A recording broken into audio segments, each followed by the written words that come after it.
తిరిగి BC news కి స్వాగతం. ఎల్లో మీడియాలో తనపై వచ్చిన కథనాలు పూర్తిగా అవాస్తవమని, ఆధారాలు లేకుండా రాస్తున్నారని మాజీ మంత్రి కాకాణి గోవర్ధన్ రెడ్డి ఫైర్ అయ్యారు. నెల్లూరు జిల్లా పార్టీ కార్యాలయంలో ఆయన మీడియాతో మాట్లాడుతూ రైతుల భూముల సేకరణ వ్యవహారంలో వాస్తవాలను వక్రీకరించి తనపై ఆరోపణలు చేస్తున్నారని మండిపడ్డారు. రామదాసు కండ్రిగ వద్ద 100 ఎకరాల భూములకు సంబంధించి రైతులను ఎమ్మెల్యే సోమిరెడ్డి చంద్రమోహన్ రెడ్డి భయభ్రాంతులకు గురిచేసి తక్కువ ధరకు భూములు కొల్లగట్టే ప్రయత్నం చేశారని కాకాణి ఆరోపించారు. తనపై వచ్చిన ఆరోపణలకు ఆధారాలతో సమాధానం చెబుతానని, అవసరమైతే సిబిఐ విచారణను ఎదుర్కొనేందుకు సిద్ధంగా ఉన్నాయని స్పష్టం చేశారు.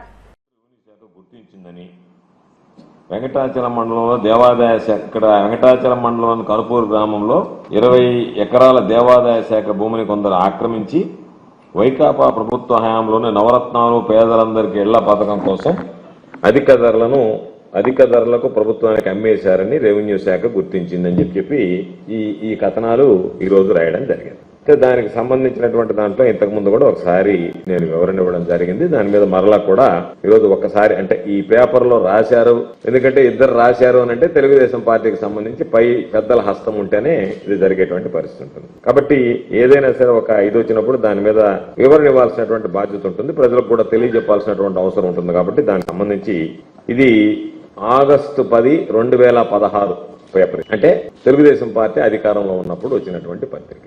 దీనిలో స్పష్టంగా ఈనాడులో వచ్చిందే పేదల భూమిపై రాజకీయ రాబందులు అని చెప్పి ఒక ఆర్టికల్ రావడం జరిగింది. దాంట్లో స్పష్టంగా ఏం రాశారంటే దాదాపు ఎకరా 15 లక్షలు విలువైనటువంటి ఈ భూమి 6 లక్షల రూపాయలకే కొట్టేయడానికి ప్రయత్నం చేశారు అని చెప్పి చెప్పడం జరిగింది. అయితే ఆ రోజు అన్ని పత్రికల్లో కూడా వచ్చాయి.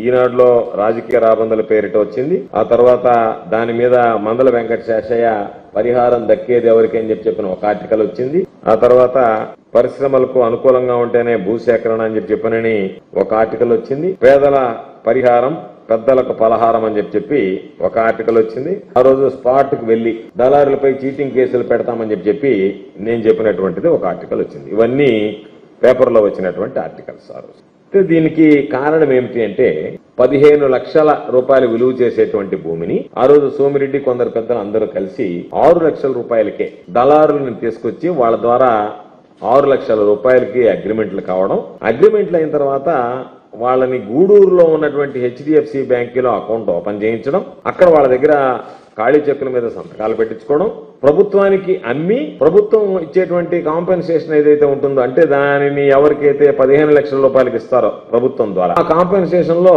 మొత్తం ఆ డబ్బంతా ప్రభుత్వం ఆ ఖాతాలకు జమ చేస్తే రైతులకి వాళ్ళ దగ్గర నుంచి వీళ్ళు డ్రా చేసుకోవడం, వాళ్ళకి 6 లక్షలు మాత్రమే ఇవ్వడం అనేటువంటి దాని మీద 15 లక్షల రూపాయలతో ఒక కొట్టన 15 లక్షల రూపాయలు విలువ చేసేటువంటి భూమిని కారు చౌకగా కొట్టడానికి సోమిరెడ్డి అనుకో ఆ రోజు స్కెచ్ వేయడం జరిగింది. దాని మీద మొదటి పేపర్, దాని మీద ఏ విధంగా సోమిరెడ్డి వాళ్ళు ప్లాన్ చేశారనేటువంటి దాని మీద రాజకీయ రాబందులు అని చెప్పి ఆ మొత్తం వార్తలు అంతా కథనం కూడా రావడం జరిగింది.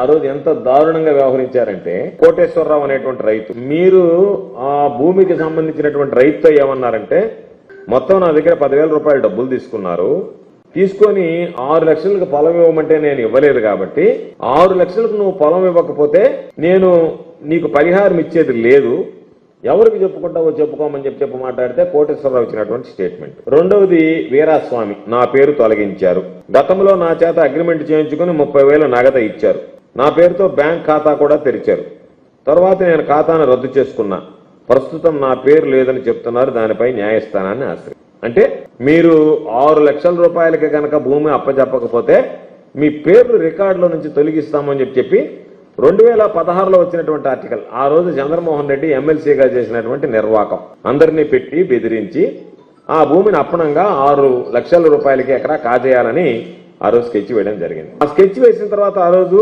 దానికి సంబంధించి వాళ్ళని ఏ విధంగా బెదిరించాడో వాళ్ళ స్టేట్మెంట్ ఉన్నాయి. కింద ఆర్డీఓ స్టేట్మెంట్ ఉంది, కాసా వెంకటేశ్వర్లు స్టేట్మెంట్.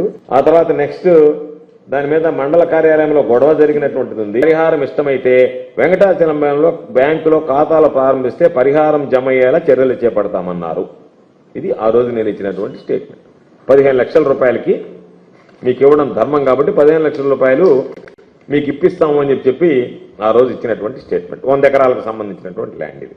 అయితే ఆ 100 ఎకరాలకు సంబంధించినటువంటి ల్యాండ్ నెక్స్ట్ చూస్తే ఎంత దారుణాలు జరిగాయంటే స్కెచ్ అందుకని దాదాపుగా 15 కోట్లలో 6 కోట్ల రూపాయలు వాళ్ళ చేతిలో పెట్టి 9 కోట్లు కొట్టడానికి పథకం పన్నారని చెప్పి ఆ రోజు ఈనాడు పచ్చపత్రికలోనే వచ్చినటువంటి ప్రధానమైనటువంటి వ్యాసాలు ఇవన్నీ. ఆ రోజే నేను చెప్పాను 15 లక్షల రూపాయలకి మీరు ఇష్టపడితే ముందుకు రండి, 15 లక్షల రూపాయల కాంపెన్సేషన్ ఇచ్చి దానికి సంబంధించినటువంటిది ఏదన్నా ఉంటే ఆ మొత్తం వ్యవహారం పూర్తి చేస్తామని చెప్పడం జరిగింది. ఆ తర్వాత ప్రభుత్వం మారింది, వైఎస్ఆర్ కాంగ్రెస్ పార్టీ ప్రభుత్వం వచ్చింది. వాళ్ళలో కొంతమంది అయ్యా మేము ఆ రోజు 6 లక్షలకు అమ్ముకుంటానన్నాం, ఈరోజు ఎవరు కొనేవాళ్ళు లేకుండా పోయారు మాకు దానికి సంబంధించినటువంటి ఆ భూమికి, కాబట్టి మీరు ఆ రోజు ఇచ్చినటువంటి హామీ ప్రకారం 15 లక్షల రూపాయలు లెక్కన ఇస్తారా లేకపోతే తగ్గించిస్తారా అంటే ఆ రోజు 15 లక్షల రూపాయలు మీకు ఇప్పిస్తానని చెప్పి 100 ఎకరాల కోసం అనేక రకాలైనటువంటి కంపెనీల దగ్గరికి వెళ్ళడం జరిగింది. అనేక మందిని అప్రోచ్ అయ్యాం, చాలా మందిని బ్రతిమాలాం. అక్కడ ఒక ఫ్యాక్టరీ వస్తే బాగుంటుందని చెప్పి ఆ తర్వాత ఒక కంపెనీ వచ్చి వాళ్ళకి సంబంధించినటువంటి దానిలో ఒక 50 ఎకరాలు తీసుకుంటామని చెప్పి ముందుకు వచ్చారు. 100 ఎకరాలలో ఇంకా 50 ఎకరాలు ఇప్పటికీ కూడా ఖాళీగానే ఉంది. ఆ 50 ఎకరాలకు సంబంధించి వచ్చినప్పుడు వాళ్ళు ఏదో నాకు బంధువులు అని చెప్పి ముడిపెట్టడం, రకరకాలైనటువంటివన్నీ సోమిరెడ్డి ఏదైతే మాట్లాడాడో విజిలెన్స్ రిపోర్ట్లో అదే రాసినటువంటి పరిస్థితి ఉంది. దానికన్నా ముందు నేను చెప్పేది, ఈరోజు మీరు ఇది మీ ఇచ్చినటువంటి ఛార్జెస్ ఫ్రేమ్ చేసినటువంటి జీవో, అక్కడ ఉన్నటువంటి అధికారి మీద ఈరోజు మీరు ఛార్జెస్ ఫ్రేమ్ చేశారు. ఆ ఛార్జెస్ ఫ్రేమ్ చేసినప్పుడు ఏం చెప్పారు దీంట్లో, the delinquent officer also ignore that there is in irrigation canal runs through survey number so and so అని రాశారు. The delinquent officer has not conducted physical inspection of the set proposal land అని రాశారు. అక్కడ irrigation కాలువ పోతుంది, దాన్ని మీరు పట్టించుకోలేదు. స్త్రీ శక్తి పథకం ప్రారంభమై సంవత్సరం పూర్తయిన సందర్భంగా నెల్లూరు జిల్లా గూడూరు పట్టణంలోని ఆర్టీసీ బస్టాండ్ వద్ద ఎమ్మెల్యే పాసం సునీల్ కుమార్ ప్రయాణికులతో కలిసి బస్సులో ప్రయాణించారు. ప్రభుత్వం అందిస్తున్న సంక్షేమ పథకాల గురించి బస్సులో ప్రయాణిస్తున్న మహిళలకు వివరించారు. సమస్యలను అడిగి తెలుసుకున్నారు. గత వైసీపీ ప్రభుత్వంలో ఎటువంటి అభివృద్ధి లేదని, కూటమి ప్రభుత్వంలో ఎన్నో సంక్షేమ కార్యక్రమాలు అందిస్తున్నారని తెలియజేశారు. ఈ కార్యక్రమంలో నాయకులు ప్రసన్నలక్ష్మి, మట్టం శ్రావణి, లీలావతి, భారతి, కల్పన, రహీం, కిరణ్ కుమార్, చంద్రమౌళి తదితరులు పాల్గొన్నారు. పశ్చిమ గోదావరి జిల్లా భీమవరంలోని వైసీపీ జిల్లా పార్టీ కార్యాలయంలో 80వ స్వాతంత్ర దినోత్సవ వేడుకలను ఘనంగా నిర్వహించారు. ఈ సందర్భంగా మహాత్మా గాంధీ చిత్రపటానికి పూలమాలలు వేసి నివాళులర్పించారు.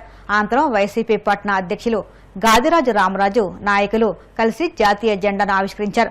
ఈ కార్యక్రమంలో ముఖ్య అతిథులుగా భీమవరం నియోజకవర్గ ఇన్ఛార్జ్ చినిమిల్లి వెంకటరాయుడు పాల్గొని స్వతంత్ర దినోత్సవ శుభాకాంక్షలు తెలియజేశారు. ఈ కార్యక్రమంలో రాష్ట్ర మహిళా విభాగం కార్యదర్శి పాలవేలి మంగ, రాష్ట్ర ఎస్సీసెల్ కార్యదర్శి బోకూరి విజయరాజు, యోజన విభాగ జిల్లా అధ్యక్షుడు చిగురుపాటి సందీప్, జిల్లా booth committee president DVD Prasad, senior నాయకులు గంటా సుందర్ కుమార్, నియోజకవర్గ booth committee president Gopisetty Subbarao, మహిళా విభాగం నాయకురాలు చీకట్ల కృపారాణి, పెట్టెం శశి, రుద్రరాజు సత్యదేవి, కనుమూరు విజయలక్ష్మి, గంటా అనిత, నాయకులు కార్యకర్తలు పెద్ద సంఖ్యలో పాల్గొన్నారు.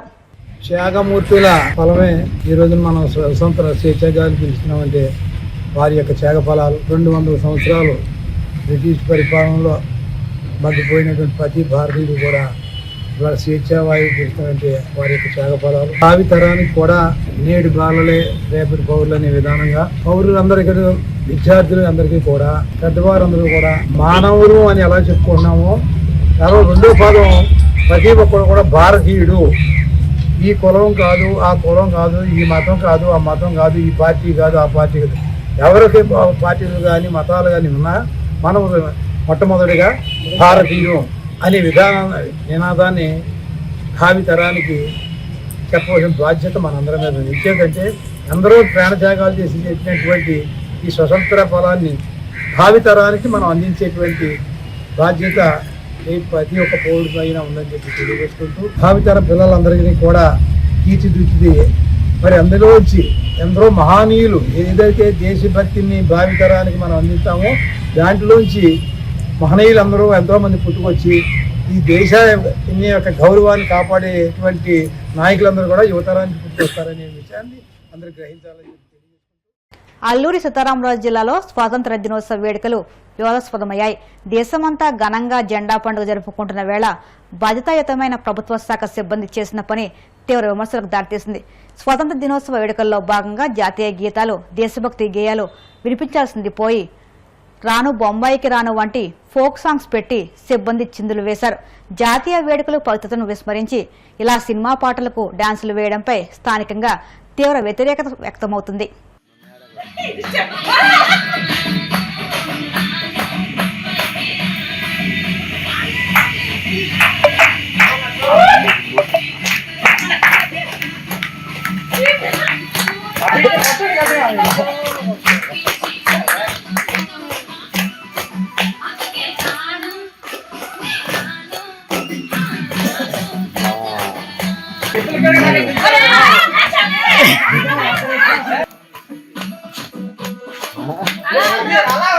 అదే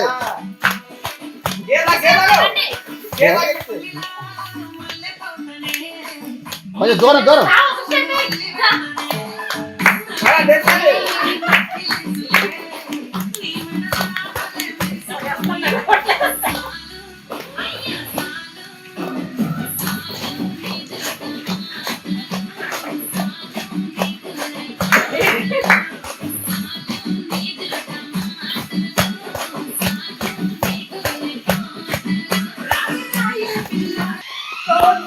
అబ్బా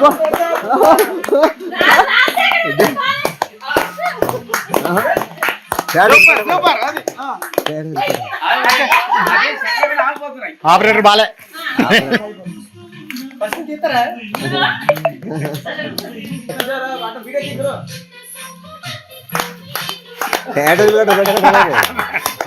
సూపర్ సార్ జయరామరా అది సార్ సూపర్ సూపర్ సూపర్ తప్పిడండి కొట్టండి రా బాబు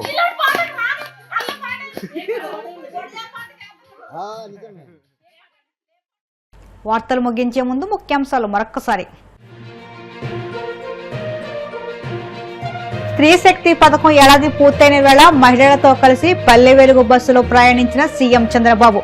క్యాంప్ కార్యాలయంలో మహిళా లబ్ధిదారులకు తేనేటి విందు.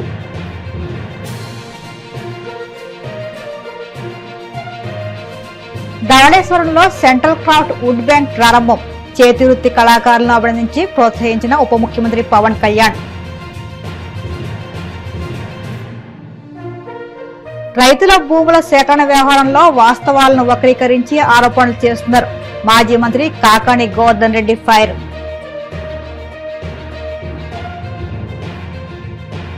వాడపల్లి వెంకన్న ఆలయంలో ప్రత్యేక పూజలు. మంగళవాద్యాల నడుమ శ్రీ స్వామి అమ్మవార్లకు మెలకువపు సేవ, ఐశ్వర్యలక్ష్మి హోమం. ఈ వార్తలు ఇంతలో సమాప్తం. మరిన్ని వార్తల కోసం BCN digital YouTube channel, Facebook పేజీని ఫాలో అవ్వండి. అప్డేట్ వార్తల కోసం ప్లీజ్ సబ్స్క్రైబ్.